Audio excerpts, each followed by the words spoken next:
Can we talk about Pluto? Can we talk about Pluto? Pluto is Voldemort. Pluto is Hades. Pluto is the big guns. Pluto is going to be going into a new sign in 2023. It's going to dip its little foot into Aquarius, March 23rd, 2023. It'll be retrograding back and forth into Capricorn, Aquarius until 2024. But after 2024, it's in there for the long term, and it will be in Aquarius until March 9th, 2043. This is 20 years of Pluto in Aquarius. So this is a huge energy shift that's going to be going on now. Pluto's been a humongous earthworm going through Capricorn and chewing things up and spitting things back out the other end, reconfiguring everything Capricornian for a long time, since 2008. Pluto is the process of breakdown. It's the process of breakthrough. It's destruction. It's elimination. It's taking something and breaking it into its parts, crumpling it up, and saying, okay, now you have some fertilizer. What you gonna do with it? I don't really care, because I don't give a crap. I'm Pluto. Pluto's job is to take something and destroy it because it's old and it's not useful anymore, and something new needs to grow. Anything that stays too long stagnates, and Pluto knows that. So Pluto takes its job seriously. It's been in Capricorn, and it just kind of it's been very transformative. Once you go through a Pluto experience, you do not come out the same on the other side. It's a metamorphosis energy of Pluto. You have to change. You are different on the other side. The experiences that Pluto provides are some of our most challenging experiences, but they're also the most fertile for new growth. The Archetypal Universe by Ren Butler is an excellent book. This is critical because it's comparing Pluto to Saturn. When Pluto goes into Aquarius, it's still going to be in a Saturn-ruled sign. So it's just a different version. It's a different version. It's the masculine version. It's the freedom-seeking, that independence-loving. It's going to be going into our technology and changing things in the way we communicate with each other and the way things are understood. The archetypical complex related to Pluto is behind the evolutionary forces of breakdown, renewal, regeneration in the universe, manifesting as our impulses to heal and transform ourselves in the world around us. Whereas Saturn signifies death and dying, Pluto represents death and rebirth. It's not the end. Whereas with Saturn, it's a no. It's like, this is the end.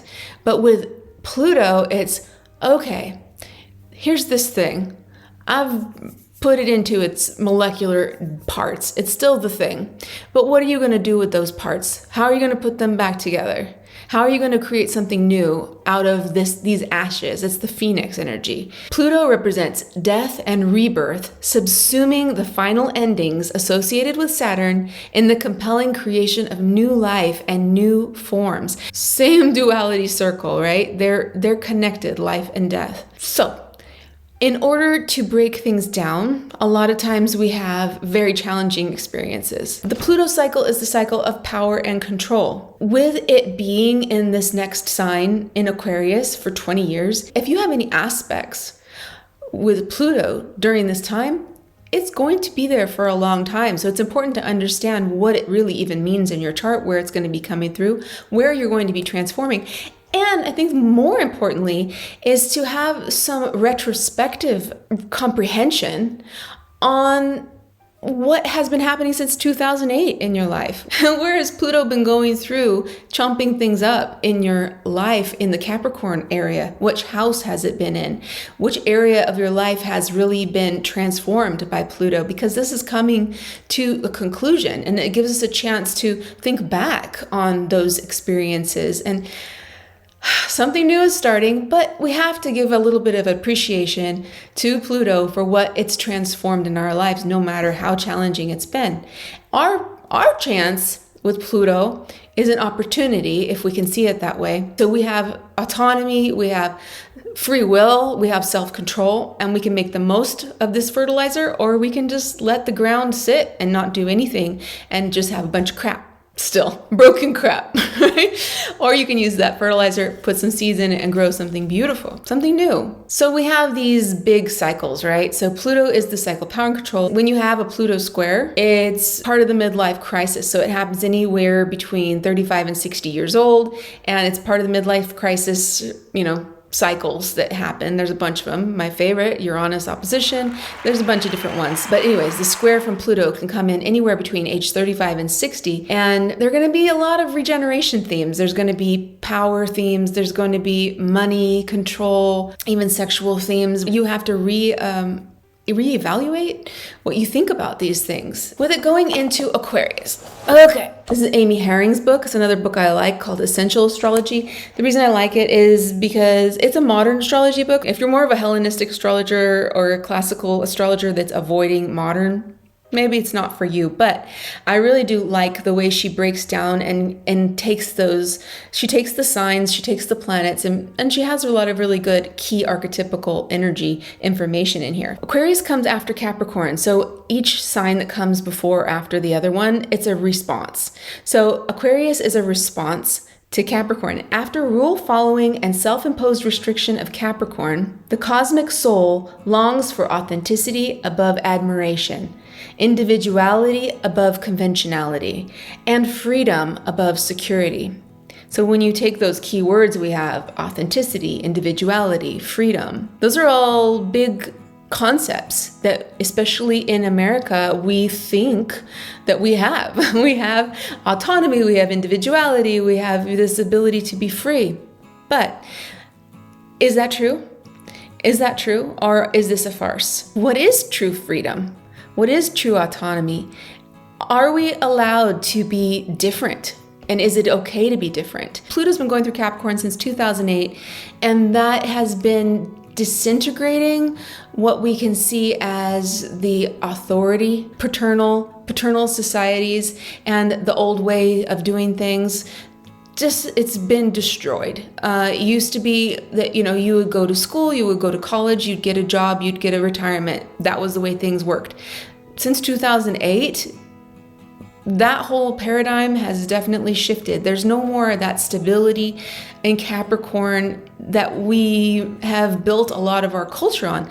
Materialism and, the American dream. Now Pluto's going to be going into Aquarius, and Aquarius rules just this whole nother level of energy. It's like a genius energy. It's the power of standing out. It's pulling back to see the big picture. It's going to force us to really listen to the different voices. I think Pluto is no longer going to allow diversity to be squashed or put under the carpet. You can see that's been happening in the last 3-4 years because Pluto moves so dang slow that there's a big on-ramp of energy to get into it. It takes time, but you start feeling it and it takes a while, and then there's an off-ramp, and then you're in a new destination. So I always think of it like that, like a freeway with this energy coming in and coming out and being, then settled into a new energy. People with different voices, people with different cultures, different perspectives are going to be coming more to the forefront and allowed to express themselves. Also, it's likely that Pluto will be doing a lot with our technology. Now, there is a dark side, right, to Pluto, and Pluto can be obsessive. Pluto can be destructive. We might not be ready to pick up the pieces, and it's not comfortable. With Pluto going into Aquarius, there's just a lot to really think about, and I really want you to think about where it's going in your chart and where you have Aquarius, because that's a slow 20-year process that's starting. And if we can be aware of, okay, I'm going to need to change some things up in this area of my life, or there will be changes coming in this area of my life, knowing that gives you an acceptance, a preamble acceptance of change. When things do happen, you can experience them with a little more grace for yourself, a little more appreciation of what you're going through and how to deal with it in a way that on the other side of that experience, you have some really good fertilizer. That's what astrology does for me, and I hope it can do that for you as well, where we have less fear, less anxiety, because life is going to happen. There's no such thing as a status quo. There really isn't. There's a dream of paradise where nothing ever happens. But back to Rem Butler here, he says, these negative and destructive forces deliberately set in motion during the creation of the universe seem to be a necessary component in the cosmic game, helping to keep it interesting. There have to be some stakes, big ones, okay? Without the dynamic and ever-changing energies associated with Pluto, the physical universe, like absolute consciousness itself, would remain eternally static, unchanging, and predictable. We are not here on this earth for predictability. We are not here on this earth to sit and do nothing. We are here to learn. We are in Earth school, okay? And Pluto is one of our teachers. It's the Snape. Or maybe Snape is Saturn. Pluto is Voldemort. Pluto is Hades. Pluto is the big guns, you know, that really make the action, the change. Pluto is the villain that is actually necessary for change to occur, for growth to occur. Yeah. So in our new cycle of karma and fate, as Pluto changes into a new sign coming up here, let's really start to think about that. Let's really start to do a retrospective on how Pluto's been in our Capricorn area, appreciate that, and get ready for some more Saturn ruled, but in a different way, Pluto action in our lives for the next 20 years. Thank you for joining me in this video. Remember, I like you just the way you are, and we're all here in this together. I'll talk to you guys next time.